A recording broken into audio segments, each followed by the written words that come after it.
Hi guys, आज हम लोग देखेंगे पार्ट 12 आरपी सिन्हा बुक का जो हम पार्ट 12 आज देखने वाले हैं। राइट गाइस, अभी तक मैं डिस्कस करूं तो हमने पढ़ लिया है सब्जेक्ट,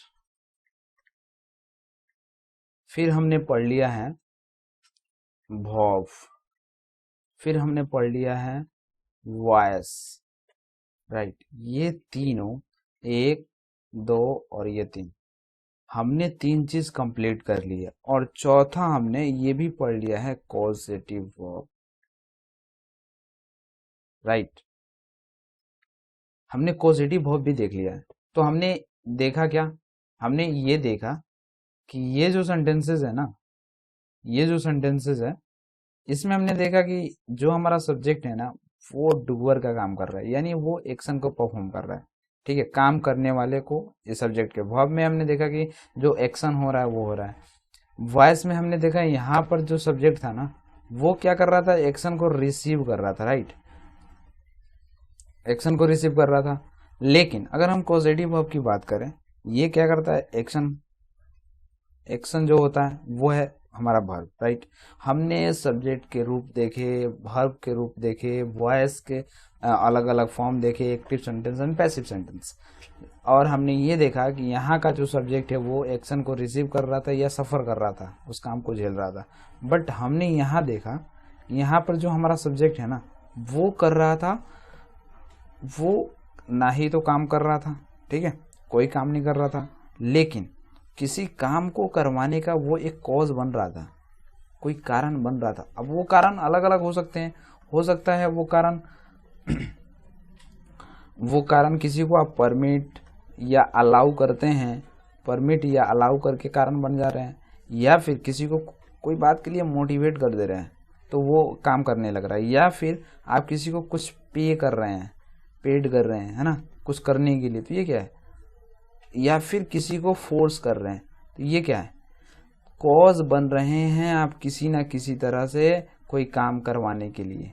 तो आप काम खुद करेंगे नहीं, ठीक है, बस आप एक कारण बन के रह जा रहे हैं। जो हमने कॉजेटिव वर्ब में देखा वो एक कारण बन रहा था। ठीक है, तो हमने ये सारी चीजें डिस्कस की थी, कॉज के रूल्स, कॉजेटिव सेंटेंस कैसे होते हैं, ये सभी चीजें हमने देख लिया है।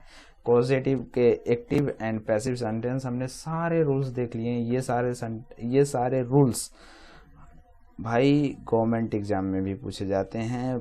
कॉजेटिव वर्ब के ज़्यादातर पैसिव पूछे जाते हैं कि पैसिव कैसे बनते हैं। ठीक है, तो मैंने आपको 5 पॉजिटिव वर्ब बताए थे, आप बिल्कुल ध्यान में रखिएगा। आज हम लोग देखेंगे, जो भी हम आरपी सिन्हा के बुक को पढ़ रहे हैं, how to translate into English, इनका हम जो भी एक्सरसाइज दिया हुआ है उनका सॉल्यूशन देंगे, यानी जितने भी सेंटेंसेस दिए गए हैं उन सभी को ट्रांसलेट करेंगे। ठीक है, हमने सारे रूल्स पढ़ लिए हैं, हर चीज़ पढ़ लिया हमने। ठीक है, तो ये है हमारे सामने एक्सरसाइज 1, और मैंने इसको पीडीएफ फॉर्म में दे दिया। राइट, अगर आप चाहते हैं इस पीडीएफ का, इस जो भी ये पीडीएफ है, इसको अगर आप लेना चाहते हैं तो आपको मेरे Telegram channel English with Manish पे मिल जाएगा। ये सारे क्लास नोट्स वगैरह हर चीज़ हम अपलोड कर देते हैं इंग्लिश विद मनीष। हम इसका लिंक दे देंगे डिस्क्रिप्शन बॉक्स में, आप वहाँ से इसको डाउनलोड कर लीजिएगा, सिंपल है। ठीक है, अब मैंने कहा कि जैसे हम कॉजेटिव वर्ब पढ़ रहे हैं तो वहाँ पे 1 से 6 एक्सरसाइज दिए हुए हैं, वो सारे के सॉल्यूशन यहाँ पे पीडीएफ में मिल जाएंगे आपको। ठीक है, कॉजेटिव वर्ब ये हमारा 4 है, इसलिए मैंने 4 लिख दिया ताकि आप भटके ना। ठीक है, जितने भी प्रीवियस एक्सरसाइज हैं, पेज है, या फिर कोई भी चैप्टर है, वो सभी चीज़ें हमने डिस्कस की है, उनका पीडीएफ हमने अपलोड कर दिया। बहुत सारे बच्चे मुझे मतलब रेगुलरली कहते हैं कि पीडीएफ प्रोवाइड कर दीजिए, पीडीएफ दे दीजिए, इनका पीडीएफ अपलोड होगा। अगर आप एक बार में पूरे बुक का पीडीएफ मांगते हैं तो I don't have the PDF. ठीक है, आपको रेगुलरली ये धीरे धीरे कुछ पेज बाई पेज करके मिल जाएंगे, जैसे क्लास अपलोड होंगे, जैसे वीडियोस आएंगे, उसके पीडीएफ बनेंगे, आपको मिल जाएंगे। एक बार में नहीं मिल सकते, आप बुक खरीदिए, बुक खरीदना बहुत ज़रूरी है। ठीक है, तो ये सारे पीडीएफ हैं जो आपके सामने हैं, इसमें कुछ है नहीं। जैसे यहाँ पे एक्सरसाइज हम 1 देखते हैं, जो मैंने ऊपर दे दिया है आपको पीडीएफ के तौर पे। अगर हम एक्सरसाइज देखें तो ये क्या कह रहा है कि माँ ने बच्चों को सुलाई, यानी माँ जो है, मदर जो है, वो यहाँ पे सोने का तो खुद काम कर नहीं रही है, बच्चे को सुलाने का काम कर रही है, कुछ गाना वगैरह सुना करके, है ना, उसको सुलाना चाहती हैं, सुला रही हैं। ठीक है, तो ये क्या कर रही है, मदर कॉज बन रही है, तो ये हमारा सब्जेक्ट हो गया। ठीक है बच्चा सो रहा है, ये हमारा ऑब्जेक्ट हो गया। सुलाना है तो सुलाना का V2 लगाएंगे। सेंटेंस सब्जेक्ट हमें मिल जाए तो हमें टेंस भी पता करना है, क्योंकि उस टेंस के अनुसार हमें वर्ब को डिसाइड करना है। तो ये सिंपल में है, सिंपल पास्ट टेंस में है ना, सिंपल पास्ट टेंस में है। तो ये बात आपको याद रखनी पड़ेगी। सिंपल पास्ट टेंस में देखो, अंग्रेजी बोलने का सबसे आसान तरीका है, जितना हो सके प्रैक्टिस करो, जितना हो सके सेंटेंसेस को ट्रांसलेट करो। और जो हम बुक पढ़ रहे हैं ना, उस बुक में इतना आसान दिया है ना कि आप खुद से भी पढ़ सकते हैं। और इस बुक के माध्यम से really you can speak English, you can write English, right, and you can understand English. मैं भी जानता हूँ कि हमें अंग्रेज नहीं बोलना, अंग्रेजों की तरह एसेंट नहीं बोलना, कोई ज़रूरी भी नहीं बोलना यार। आई डोंट, मैं खुद बताऊँ तो मुझे खुद नहीं आता उस तरह के प्रोनाउंसिएशंस। ठीक है, तो छोड़ हटाओ, हमें सेंटेंस को ट्रांसलेट करो, जितना हो सके उतना प्रैक्टिस करो, सब चीज़ मिल जाएंगे। देखो, अगर कहीं आपको वीडियो मिलता है ना कि 40 सेंटेंस में अंग्रेजी बोलो, 1 घंटे में अंग्रेजी सीख लो, तो ऐसा कुछ होता नहीं। आप तो जिंदगी भर लगा दोगे, आपको सीखना नहीं आएगा जब तक आप खुद से प्रैक्टिस नहीं करोगे। ठीक है, कहते हैं ना, प्रैक्टिस मेक्स मैन परफेक्ट। तो प्रैक्टिस कीजिएगा तभी कुछ हो सकता है। तो यहाँ पे क्या कह रहा है कि माँ ने बच्चों को सुलाया। ठीक है, माँ ने बच्चों को सुलाया, तो लिखेंगे मदर, सिंपल, मदर। अब मदर हमारा इसके लिए पॉजिटिव वर्ब है, मेड, मेक का मेड, V2 लगा दिया, मेड। अब किसको सुला रही हैं, बच्चों को, तो बच्चों के लिए लगा लीजिए क्या, the children, the children, the children. अब क्या कर रहे हैं, बच्चे सो रहे हैं, तो स्लीप, सिंपल। ये रूल्स हमने डिस्कस किया, इसलिए हम इसको सेंटेंस को केवल ट्रांसलेट कर रहे हैं, इसमें कुछ है नहीं। ठीक है, अगर आपको फिर भी कोई प्रॉब्लम होती है तो आप PDF में देखें, आपको टेलीग्राम चैनल पर मिल जाएगा। ठीक है, आगे बढ़ जाएं। वह पेड़ पर चढ़ गया। ठीक है, वह पेड़ पर चढ़ गया, इसके लिए क्लिम्ब होता है, पेड़ पर चढ़ना का क्लिम्ब। और क्लिम्ब जब आप लगाएंगे ना, तो इसके साथ ऑन द ट्री मत लिखिएगा, केवल ट्री लिखिएगा, द ट्री लिख सकते हैं। ऑन नहीं लगाना है, प्रीपोजिशन के साथ नहीं लगाना है। जैसे मैं ही बना देता हूँ, जैसे वह पेड़ पे, तो हमारा सब्जेक्ट तो वही होगा ही, और चढ़ाया गया या पैसिव है, और ये एक्टिव सेंटेंस है। ठीक है, तो चढ़ाया गया, तो किसको चढ़ाया गया है, वह पेड़ पर चढ़ाया गया, तो he was made up to climb the tree. अब आप कहेंगे यहाँ पे आपने टू कैसे लगा लिया, तो इसके लिए आप वीडियो देखो, क्योंकि पैसिव में हम टू को लगाएंगे, एक्टिव में टू नहीं लगाएंगे। ठीक है, जैसे अगर मैं इसको बनाऊं तो लिखूंगा आई, है ना, आई। अगर जैसे अब मेरे द्वारा चढ़ाया गया, आपको उसे मेरे द्वारा चढ़वाया गया कहाँ पे, पेड़ पे, तो मैं बाई में लिख लूंगा, इसी सेंटेंस को बाई से कनेक्ट कर दूंगा आई को, है ना, सिंपल है। जैसे मैंने उसे पेड़ पर चढ़ाया, ठीक है, तो आई मेड हिम, और क्या, मेड हिम। अब चढ़ाने का क्या होता है, climb, I made him climb the tree, simple, है ना। ये एक्टिव सेंटेंस है, ये क्या है, एक्टिव है, और ये पैसिव है। केवल इसके पैसिव में जैसा हम टेंस में पढ़ रहे थे वैसा बनता है, बाकी अलग तरीके से बनता है, इसलिए आप ध्यान में रखें पूरा। नेक्स्ट एक्सरसाइज देखते हैं, जैसे एक्सरसाइज 2 देखते हैं।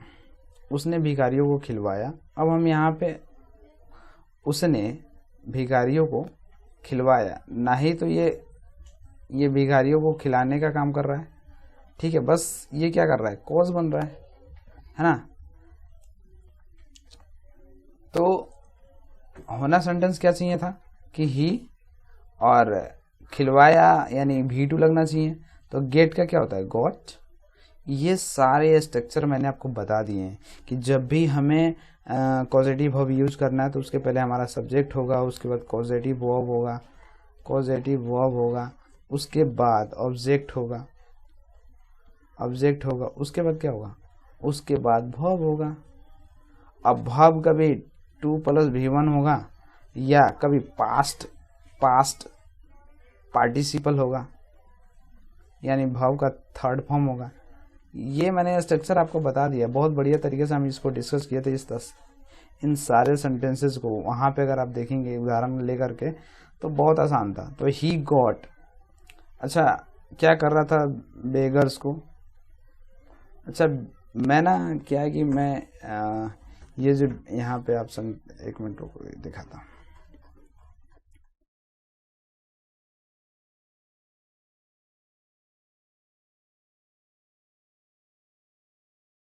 ये जो बिगर्स है आप इनको ध्यान से देखिएगा, ठीक है। आप हमेशा इसका मीनिंग गलती लिख लेंगे, मैं खुद लिख लेता हूँ क्योंकि BEGGAR होता है। अगर आप ज़्यादातर आपके दिमाग में आएगा ई, ठीक है। तो इस बात को ध्यान में रखिएगा, मैं खुद इस तरह की गलतियां करता हूँ इसलिए मैंने आपको बताया।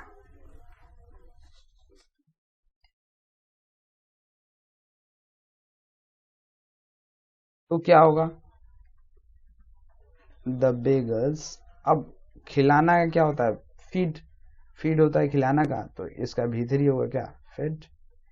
यहाँ पे पैसिव में होगा सेंटेंस, ठीक है। जैसे मैंने आवेदन पत्र को अग्रसारित करवाया, ठीक है। तो आप मुझे बताओ कि क्या आवेदन पत्र खुद जा सकता है, मैं तो कर नहीं रहा, मैं तो बस इसका कोज बन रहा हूँ। मैंने कुछ कहा, मैंने कुछ पे किया, मैंने और किसी और ने इसको आगे भेज दिया, ठीक है, अग्रसरित करवा दिया। तो आई तो हमारा सब्जेक्ट है, चलो ठीक है, आई तो हमारा इसके लिए, ये जो मैं है इसके लिए मैंने आई लिख लिया, आई सब्जेक्ट हमारा लिख लिया। बट अगर हम आई को सब्जेक्ट लिखते हैं, आई हमारा सब्जेक्ट हो गया। अब आवेदन पत्र को अग्रसरित करवाया, ठीक है। तो ये गॉट होगा, गेट का V2, क्योंकि ये पास्ट सिंपल में है सेंटेंस, पास्ट सिंपल में। अब पास्ट सिंपल कहता है कि हमें वर्ब 2 चाहिए, तो वर्ब 2 हो गया, ठीक है। आई गॉट, अब क्या, आवेदन, तो एन एप्लीकेशन या द एप्लीकेशन लिखिए। द एप्लीकेशन इसलिए लिखिएगा क्योंकि जो आवेदन आप अग्रसरित करवा रहे हैं, कहीं और भिजवा रहे हैं, वो तो आपको पता है ना। तो क्या लिखेंगे, द एप्लीकेशन, ठीक है, द एप्लीकेशन। अब क्या होगा अब अग्रसरित करवाने के फॉरवर्डेड लिख दीजिए, फॉरवर्डेड, सेंट भी लिख सकते हैं, आसान है, इसमें है नहीं कुछ। इन सारे सेंटेंसेस को, अब इसको देखिए, ये केवल हम डिस्कस करेंगे, इन सारे को डिस्कस करेंगे क्योंकि ये PDF में नहीं दिया हुआ है। और इसको आप ध्यान से देखिए, मैंने एक आवेदन पत्र लिखवाया, ठीक है, I had written an application, ये गलत है। पॉजिटिव वर्ब है, हैव का थर्ड फॉर्म है, ठीक है। यस, हैड का सेकंड फॉर्म है, सेकंड और थर्ड फॉर्म सेम ही होता है, तो ये हैड का सेकंड फॉर्म है। ये जो रिटन है ना, इस एप्लीकेशन के बाद में लगाओ और इस सेंटेंस को सही करो। उसने अपना खेत जोतवाया, तो ही गॉट हिज फील्ड प्लॉफ्ड। इस प्लॉफ को इधर लगाओ और LU जो है ना, GHED लगाओ, प्लॉफ्ड, थर्ड फॉर्म लगना चाहिए।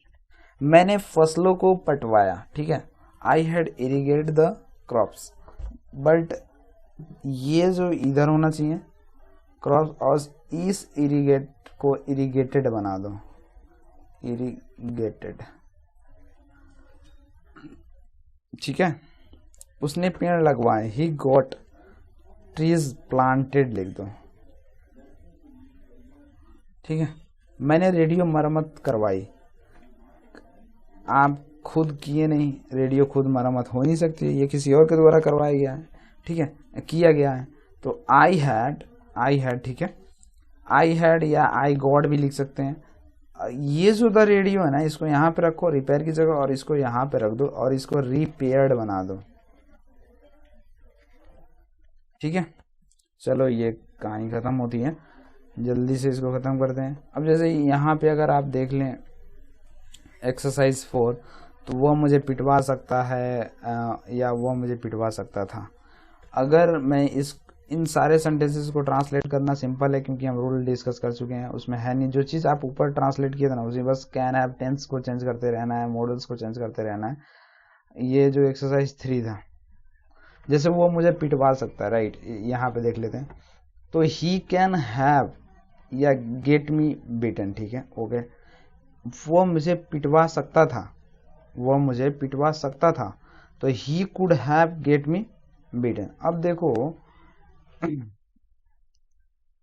सकता था के लिए कुड और सकता है के लिए कैन, ठीक है। और ये आप हैव से भी बना सकते हैं या गेट से भी बना सकते हैं, लेकिन मैंने दोनों दे दिया ताकि आपको कोई भी दिक्कत ना हो पीडीएफ देखकर भी, ठीक है। हैव भी लगा सकते हैं, गेट भी लगा सकते हैं, हैव भी लगा सकते हैं, गेट भी लगा सकते हैं, ठीक है।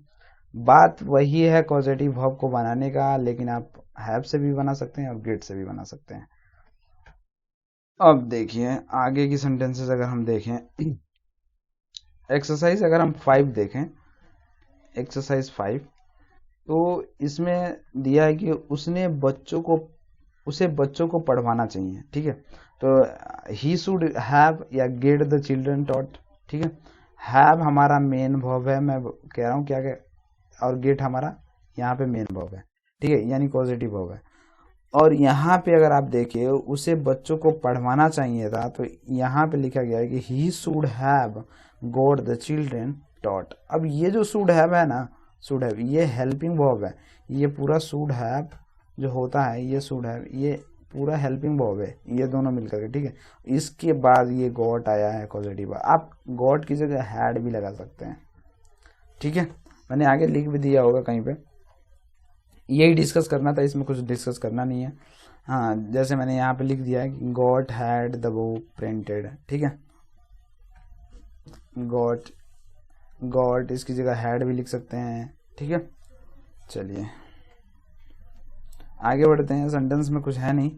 अब एक एक्सरसाइज आपका बच जाता है जो 6 नंबर, यहाँ पे देखिए एक्सरसाइज 6, ये डिस्कस करना है क्योंकि इसको हमने पीडीएफ में दिया नहीं है।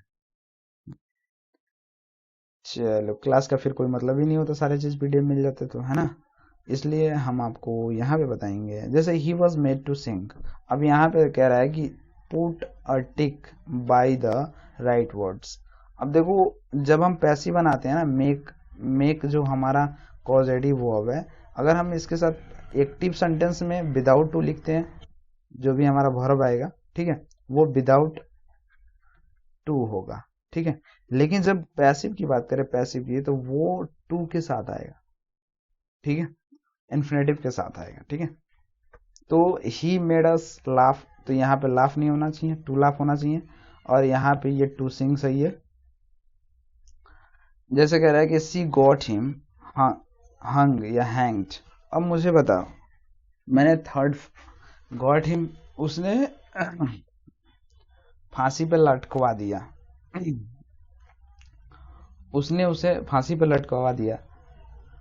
तो ये हिम जो है ना, ये गॉड जो है ना, इसके बाद हमारा क्या, जब भी हम गेट के बाद अगर एक्टिव सेंटेंस देखते हैं तो टू इन्फिनेटिव के साथ जो वर्ब आता है, बट ये पैसिव है, तो हमारा पैसिव में सेंटेंस कैसे आएगा, हैंग आएगा, भी3 आएगा, तो ये वाला होगा, ठीक है। आई वॉज मेड स्पीक हो ही नहीं सकता, क्योंकि जब मेड आएगा ना, मेक पॉजिटिव वर्ब आता है, तो मेक पॉजिटिव वर्ब आता है, तो पैसिव में टू आता है, इसके साथ टू आता है। ही गॉट द सोल्जर्स मार्च, अब यहाँ पे मार्च होना चाहिए, तो ये मार्च लिखा हुआ, ये तो कतई नहीं होगा, टू मार्च होना चाहिए, बिकॉज सोल्जर ही तो मार्च करेंगे ना। मार्च निकलवाया इसने, कोई कारण किया, और मार्च मतलब ये चल रहे हैं तभी तो मार्च निकल रहा है ना, तो काम सोल्जर्स कर रहे हैं, ठीक है। तो यहाँ पे टू मार्च होना चाहिए, क्योंकि ये एक्टिव में है। अगर ये पैसिव में होता तो मास्ट होता, ठीक है। सी गॉट हिम रिपेयर और to repair her watch, simply वही होगा, रिपेयर नहीं होगा, टू रिपेयर होगा, उसने उनसे अपना वॉच को रिपेयर करवाया, ठीक है। तो रिपेयर करने वाले ये थे और कोई काम पे करने वाले ये थे, समझो मजदूरी। I will get my house white washing and white washed, ठीक है। अब भी फोर तो कभी आते ही नहीं है, ठीक है। तो गेट के साथ क्या होगा, पैसिव में है तो वाइट वॉश्ड होगा, सिंपली भीतर ही आएगा। यहाँ पे भी आपको पता है टू सिंग होगा, यहाँ पे भी आपको पता है टू सिंग होगा। ये सारे सेंटेंस हमने डिस्कस किए थे, क्योंकि एक्टिव में है तो टू इन्फिनेटिव आएगा ही आएगा, ठीक है। शी डिडंट गेट एनीबॉडी, अब देखो उसने किसी से अपना बाल कटवाया, काटने वाले ये जो किसी है ना वो किया, तो ये तो सेंटेंस ही एक्टिव में है। एक्टिव में करने वाला भी है और करवाने वाला जो कॉज है वो भी है, तो एक्टिव में है तो एक्टिव में तो टू कट होगा, सिंपल। ऐसे थे हमारे सारे सेंटेंस, सो सिंपल था ये सारा चैप्टर, अगर आप वीडियो देखते हैं तब। अगर आप वीडियो नहीं देखते ना तो ये आपके लिए बहुत डिफिकल्ट लगेगा। कॉजेटिव वर्ब आपके चुटकियों का खेल था, लेकिन अगर आप वीडियोस नहीं देखते हैं, अगर डायरेक्टली आप सेंटेंसेस को ट्रांसलेट करना चालू कर देते हैं तो आपको समस्या होगी। इसके बाद हमारा जो चैप्टर आने वाला है बहुत ही इंटरेस्टिंग आएगा, जो आपको बताएगा कि अपने आप को इंट्रोड्यूस कैसे करना है, किसी चीज़ को देखकर उसके बारे में बताना कैसे है, ठीक है। जैसे किसी का पहचान, पेशा, अस्तित्व, स्थिति, स्थान, रंग, रूप, वेशभूषा, किसी से आप निवेदन कैसे करते हैं, निमंत्रण कैसे करते हैं, ठीक है। इन सारे सेंटेंसेस को हम आगे आने वाले वीडियोस में देखेंगे, इसलिए इसके बाद जो भी वीडियोस आएंगे ना वो बहुत ही इंपॉर्टेंट होने वाले हैं आपके, क्योंकि आप अपने आप को इंट्रोड्यूस कैसे करते हैं। जैसे कोई कहता ना कि आप अपने बारे में बताओ, तो फिर अपने बारे में आप कैसे बताएंगे, इन सारे चीज़ों को अब हम देखेंगे। ये बहुत ही इंपॉर्टेंट टॉपिक है, ठीक है। जब भी आप किसी इंटरव्यूज में जाते हैं, है ना, तो वहाँ पे आप देखते होंगे कि बोला जाता है कि आप अपने बारे में बताओ, तो आप हिंदी में या अंग्रेजी में, जैसे भी हिंदी में बताते हैं उसी तरह से आप अंग्रेजी में भी बताना चाहते हैं, तो अंग्रेजी में आप अपने आप को इंट्रोड्यूस कैसे करेंगे, बताएंगे कैसे, ठीक है। सो नेक्स्ट आने वाली वीडियो में हम सारी चीज़ें देखेंगे। मिलते हैं नेक्स्ट वीडियो के साथ। थैंक यू, जय हिंद।